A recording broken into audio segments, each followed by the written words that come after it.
Hi, in this video demonstration we're going to talk about a specific lighting and rendering effect called caustics.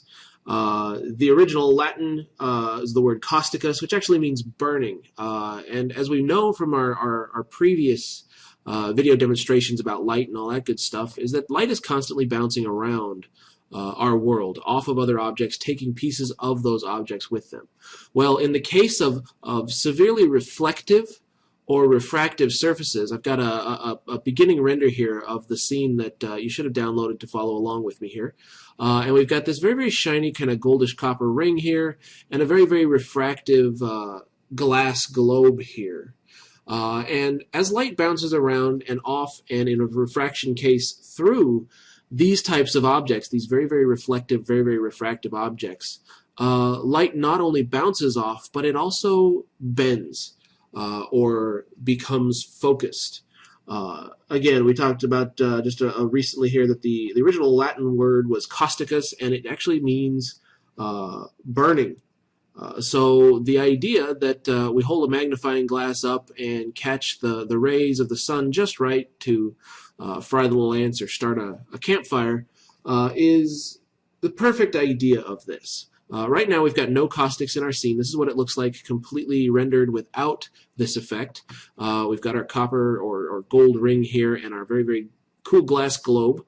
I could spice this up a little bit, of course, with the use of spherical maps, environment maps, or HDRI maps here.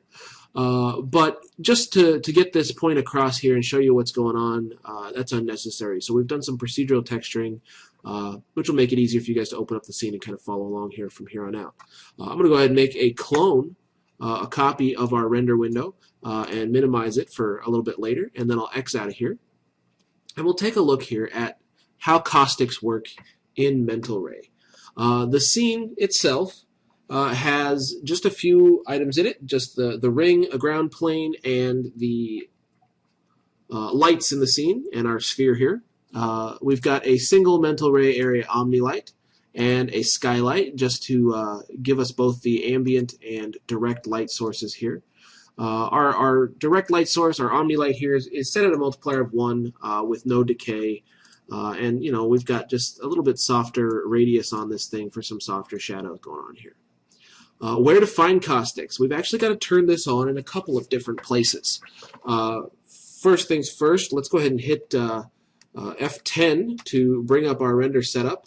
You can also hit this button here or find it in the rendering menu, of course. And let's take a look at this. With our Mental Ray render assigned, we can go to the Global Illumination tab here, where I've put in some just generic settings, again, for our final gather so that the light itself works and bounces around the room typically. And if we scroll down far enough, we get to the caustics and photon mapping rollout here. If it's rolled up, just go ahead and unroll it there. And the first thing first, we've got to go ahead and put a check mark in the enable box here under caustics, which will turn caustics on. Now, if I go ahead and try to render right now, it's going to yell at me. This window comes up. It says, there are no generators in the scene. Why are you using caustics without a caustics generator? At the same time here, when we turn on caustics in the renderer, we have to have something that creates caustics. Now, all light in the real world would automatically kind of create these effects on reflective or refractive surfaces. But in the 3D world, every time that we turn something on like that, if we turn it on for everything, we'd be waiting an innumerable amount of time for the render effect to turn on. So in this case, we're going to make a caustic generator, or we're going to make one of the items in our scene a caustic generator. It's usually the best to either choose a specific light, be it a spotlight or something like that that is aimed at the particular area you want to see the caustics, or in this case, we're just going to choose our direct light source here, which happens to be our Omnilight. Go ahead and select that Omnilight, and we're going to right-click to bring up our quad menu, and down we're going to find here the object properties and open up that dialog here.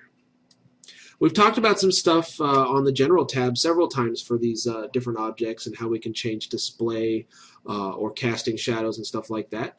But this time we're going to actually jump over to the Mental Ray tab. There are actually several tabs with some different information on this object properties dialog.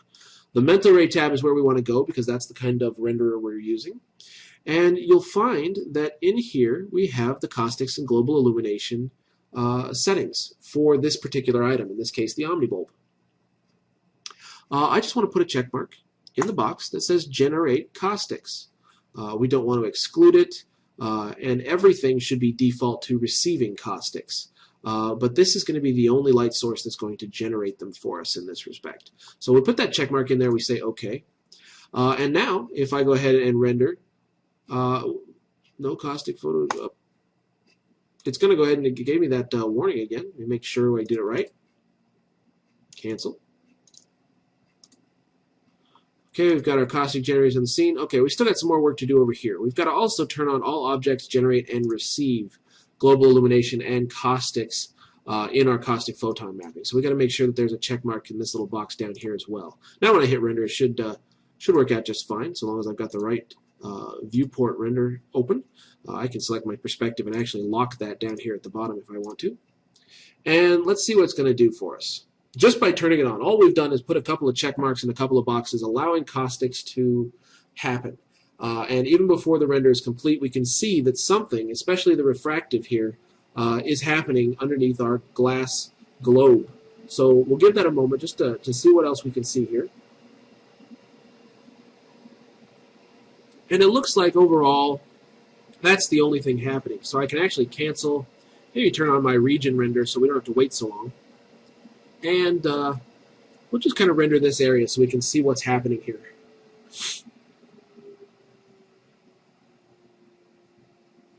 Give it a moment.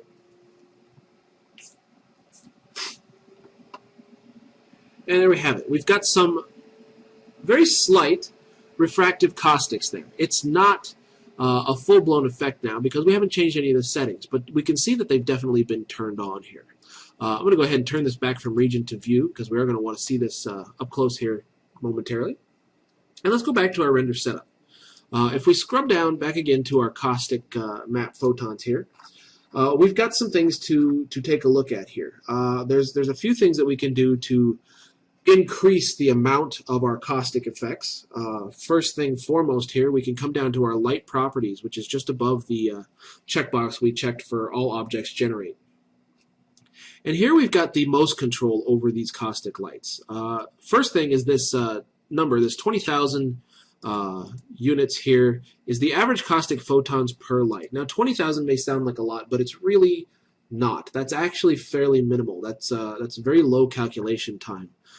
In fact, almost always, if I really want a true caustic effect going on in a scene that I'm doing or for an object that I've created, I'll at least add a couple more zeros and bump that up to about 2 million. Now, remember that every zero we do add is also going to add quite a bit of calculation time during the render. We've also got a decay, and 2.0 for a decay is quite high, meaning that our caustic light is going to fall off and disappear fairly quickly. More quickly the higher that this number goes. 2.0 is quite high. So what we can do if we want to get a good amount of caustic generation in a scene that, let's say, has a swimming pool or something like that, I may only go as low as 1.8 or 1.7. But just to see everything clearly today, just so we can see how this is working, let's go ahead and drop that all the way in half to about 1.0. And then let's go ahead and hit the render button, and we'll see that our render time here has now got to calculate a larger amount of photon emissions. This is that extra 2 zeros we added into the photons per light there. 2 million now over 20,000, and it's going to take a little while to render. So will our actual render here, because anything with refractive and reflective surfaces tends to take a little bit longer for the renderer to calculate. Now it's going pretty quickly here, so we'll go ahead and let it finish. I may stop the video here depending on how long it takes. And cut the render time out of it, but it'll probably take a couple of minutes here at least. We can also, at least while we're waiting here for now, talk about what we see. And we've got some major changes here just because of those two little values that we tweaked there. The decay is set at probably a very low level, probably the lowest you'll ever set it, which is giving us a huge amount of caustics in this scene.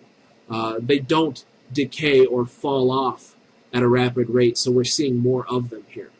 Also increasing the photons in the scene from our original direct light source has made these caustics themselves quite a bit more prevalent. So that decay number has made them honestly brighter and lasting a little bit longer rather than falling off or fading away.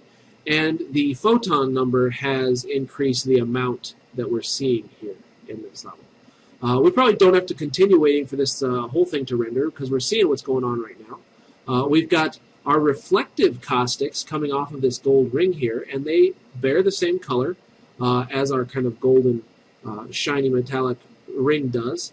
And they kind of bend out and around from wherever this shiny surface is. They look a little bit different than our refractive caustics, which condense light. These guys reflect and bend light in a particular way, and these guys condense light into a very white, hot white hot spot there.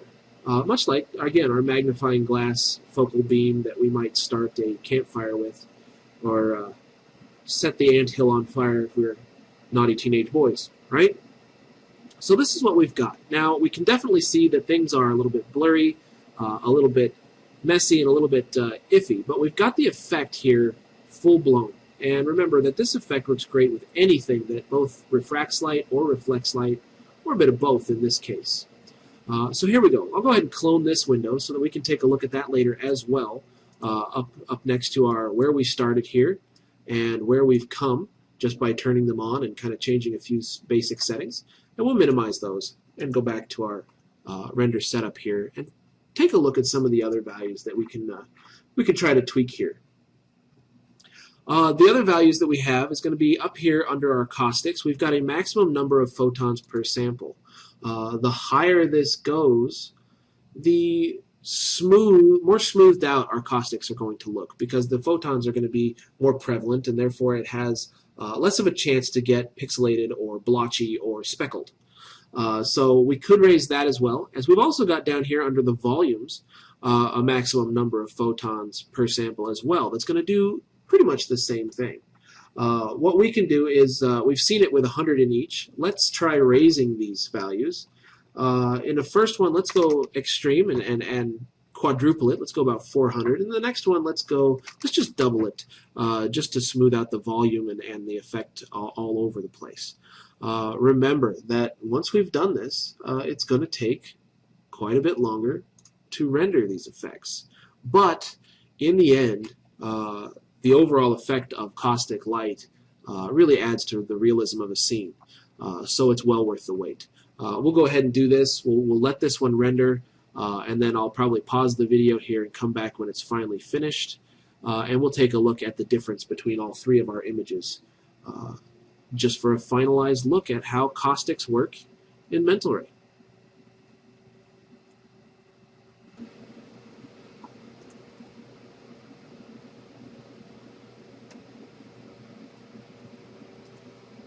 All right.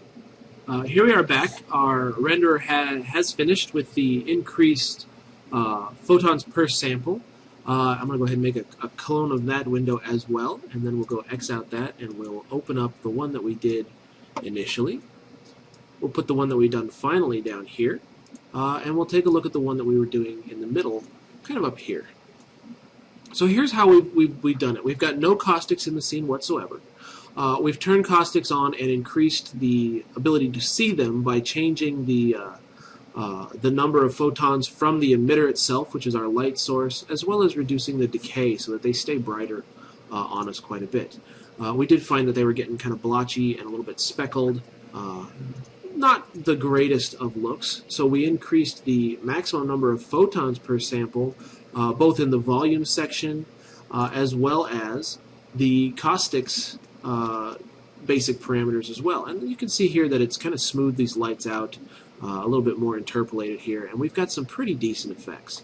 We've got to remember that this stuff works great, so if you've got diamonds in your scene that you want to do, or pools of water, the ocean, anything that can either reflect light, a lot of light, or refract a lot of light, can come in very handy for this effect.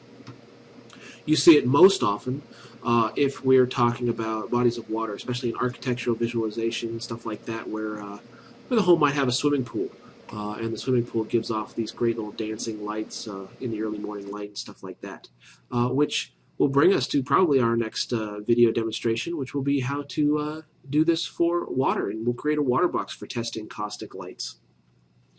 All right.